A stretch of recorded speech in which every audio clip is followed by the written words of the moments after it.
Hi all, welcome back to the channel. So today I want to talk about AI Langchain agents. So basically, we can use Langchain agents in various different ways, but one thing that it actually allows us to do is actually upload files for processing. So that you can see in this example here, so we kind of have like a CSV file and a PDF file. Now I'm going to cover both of these applications together because, roughly they're the same type of application where, you have your project set up in PyCharm or VS Code, and basically, you create your Langchain agent, you install your packages for Langchain, you upload your CSV to that user interface, and you actually have your kind of Streamlit application as well, which also kind of allows you to upload your CSV or your PDF in this case. But really, the biggest kind of challenge I kind of had with both of these, even though roughly they're the same, the only kind of difference here is that this one here actually uses a Facebook model for embeddings, but the only kind of challenges I kind of had was, around getting Langchain and the code for Langchain. So what I kind of did was I made sure that, as the Langchain code keeps changing, what I'm doing is I'm updating the libraries for Langchain. So making sure that, the Langchain agents code and anything that I kind of import for Langchain are up to date. So I made sure that the actual libraries that I installed into the virtual environment here were up to date.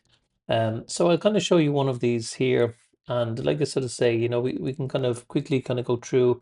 This is number 11 here, so this is the first one here. So this is the CSV file upload here, and if you kind of look through, you'll sort of see there's the normal kind of items that we've kind of had before, like I sort of say, making sure that your kind of Langchain packages are, um, up to date is really kind of important as well, because you can do this with kind of older versions of Langchain, but as the libraries change, and this is what I'm kind of using here for the Langchain um items here, these packages here. But as the items change, you have to kind of just make sure that you're updating. So it's a normal kind of streamlined application, and it kind of does everything that you'd be expecting it to do. But one thing here that it uses this chat OpenAI model here. So this is GPT 4.0 mini, and then this is where we kind of utilize the agent here. So we set some certain parameters against um, that agent, then and then basically what it's actually doing is it's invoking the agent with user input here. So it's getting the user input. So you're asking something about your data, and then you're kind of getting your user input. So what I'm going to do is I'm just going to rerun this application here, and you'll sort of see that here it says chat with your CSV file. So I can browse for my files here. I can go to my basic data.csv, and instantly, now this is not this is Streamlit that's kind of loading this application up here for the data here, but then it sort of says, um, um, let's sort of say how many users are in the list, and let's just kind of press enter here. And as you can sort of see, it's thinking about it. Um, and this is just again the kind of Streamlit application, just a way to kind of sort of see so how many users are actually in the list. You can sort of see here that um, it took kind of a few minutes, but basically, if I kind of go back to the UI here, you sort of says, okay, so the response here from the AI generated, which is from the Langchain agent, is sort of says there's 101 users in the list, which is correct, because if you open up this data file, I took down this data file from samplefiles.com, and it's just the kind of site that you can kind of take down various types of different files and everything. But I took down this file from sample files, and there is 101 users in the actual list. And if you kind of go back to the VS Code, I'm using VS Code in this case. Go back to VS Code, and you sort of see what kind of happens here. So this was the final kind of two lines where we actually initialize the the website. So the website at this point is actually running. Then it sort of says, if you kind of look deeper into this, it sort of says enter new agent executive chain. So to determine how many users in the list, at first I need to check the structure of the CSV file to identify the relevant columns. Okay, so what it does is it's actually doing an action here, an action input that sort of says select star from users. So that would be the same as if you did it from an SQL database or something like that.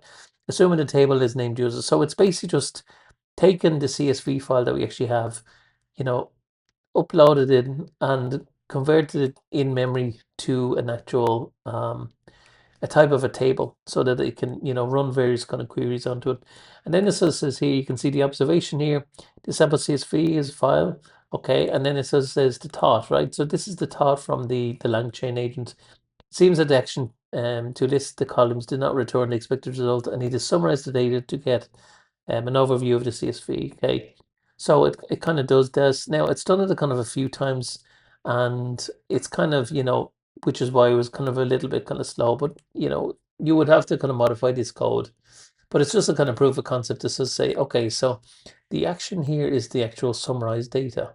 So you can sort of see, the Langchain AI agent here did a kind of summarized data action, and the action input was select star from users. And then it sort of says, okay, so it actually got a count of 101. Um, so it sort of says, the final kind of thought here, it appears that the summary data indicates that there's 101 unique entries. So what it's doing is, it's kind of summarizing here, as your final answer here, this will say there's 101 users in the list. Now you'd need to kind of check why this kind of did this, the code actually kind of, processed this twice. Does it kind of take, quite a while for it to actually load up 101 users? If you tried it with 5 users, would it do it much quicker, much faster?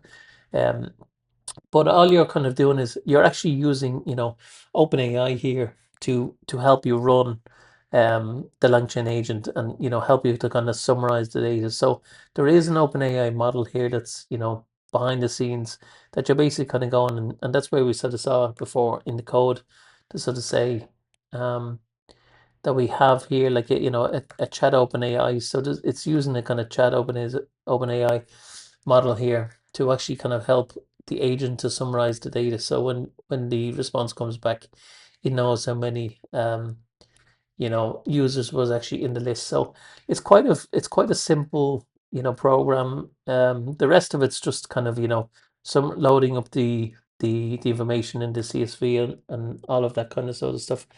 But another one here. So this is roughly the same. So again, this is just kind of loading up your OpenAI. Um, you upload your PDF. Um, so this second one here, then, that we kind of seen a few minutes ago, for number 12 here, the only kind of difference between this one and the previous one is that basically this uses like a Facebook model, as I sort of mentioned before. So if you sort of go into that application here, you'll sort of see that, it's loading up your API key, it's setting your API key, it's asking you to upload your PDF, it's getting your PDF, it's chunking the PDF into various kind of sizes, so you can kind of set these yourself and sort of see how many chunks it actually kind of set. And then it's kind of using that Facebook model to kind of create your embeddings. And then basically when it actually has all of that, again, this one's kind of using like a Jet GPT 3.5 turbo model. You could kind of test this to sort of see will it actually kind of work with version 4. But as a quick kind of demo and quick um item, this one's just kind of outputting your answer, and then you can kind of have like a follow-up question. So it's technically doing the same type of thing. And if we sort of say let's say quickly, if I go back to 11 here, so if I kind of stop this one here, go back to 11, and if I go to 12 and I go to the notes for 12, I can go into my notes here, I can go here, and I can just kind of activate the source here. So I can just kind of activate this kind of source here. And I've made sure again that the Langchain is all kind of installed and up and running, and the basic connections are actually working over to my OpenAI.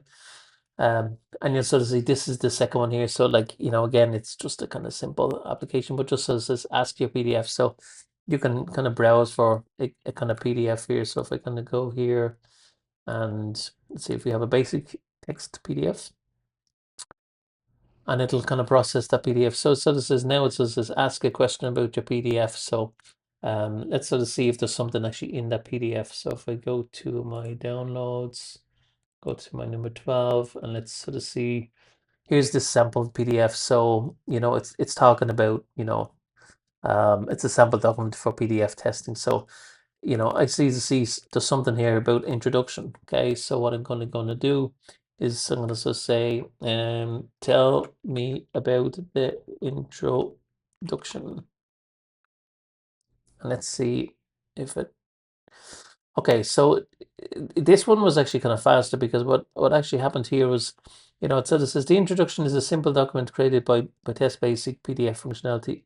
It includes various test formatting options to ensure proper rendering in PDF readers. So, it kind of just went to your PDF, read through it really kind of quickly, summarized what it needed, and then kind of pulled back the information. So here you can sort of see that the actual tokens that we used, um, was 329, and the cost is very, very minimal.